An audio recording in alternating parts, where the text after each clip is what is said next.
اللہ تعالیٰ نے فرمایا کہ الذین یذکرون اللہ قیاما وقعودا وعلی جنوبہم، اللہ کے نیک بندے کھڑے کھڑے، بیٹھے بیٹھے اور اپنے پہلوؤں پر لیٹے لیٹے اللہ کا ذکر کرتے ہیں۔ اب یہ لیٹے لیٹے ذکر کرتے ہیں کہ فوراً بعد اللہ تعالیٰ نے کیا فرمایا؟ وَيَتَفَكَّرُونَ فِي خَلْقِ السَّمَاوَاتِ وَالْأَرْضِ، آسمانوں اور زمین کی خلقت پر غور کرتے ہیں۔ اب ایک بندہ لیٹے لیٹے آسمان و زمین کی خلقت پر غور کر رہا ہے، اس کے بعد اللہ تعالیٰ فرماتا ہے ربنا ما خلقت ھذا باطلا، غور و فکر کا نتیجہ یہ نکلتا ہے کہ اخیر میں وہ کہتا ہے کہ اے اللہ تو نے ان سب کو بیکار نہیں بنایا ہے، یہ ساری چیزیں تو نے کسی نہ کسی مقصد کے لیے تو بنائی ہیں۔ یاد رہے اگر اس جملے پر خطاب کیا جائے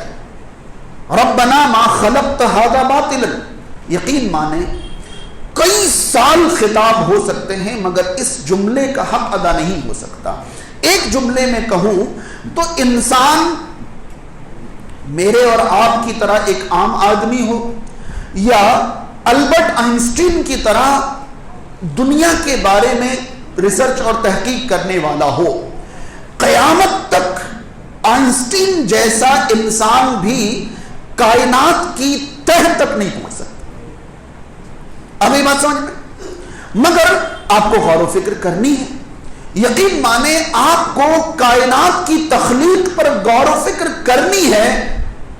اس غور و فکر سے آپ کیا کیا نتیجے نکال لیں یہ تو آپ کے اوپر ہے،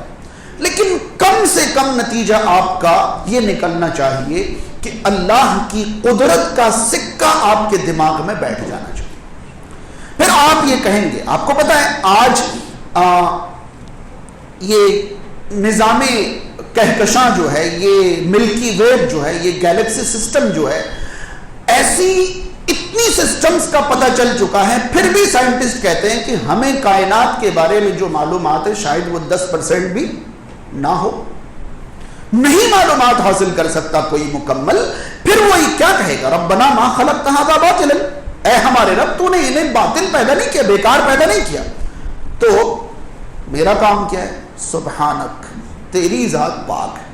فقنا عذاب النار، ہمیں جہنم کے عذاب سے بچا لے۔ یہ رزلٹ نکلا غور و فکر کا کہ اے اللہ تیری طاقت و قدرت کی انتہا کو میں تو نہیں پہنچ سکتا، ہاں اب مجھے ڈر لگنے لگا ہے تو مجھے جہنم کے عذاب سے بچا لے۔ تو یہ ذکر الہی انسانی زندگی کو خوشگوار بنائیں گی۔ انسان کو کھڑے کھڑے بھی اللہ کا ذکر کرنا ہے، بیٹھے بیٹھے بھی اللہ کا ذکر کرنا ہے، اور لیٹے لیٹے بھی ذکر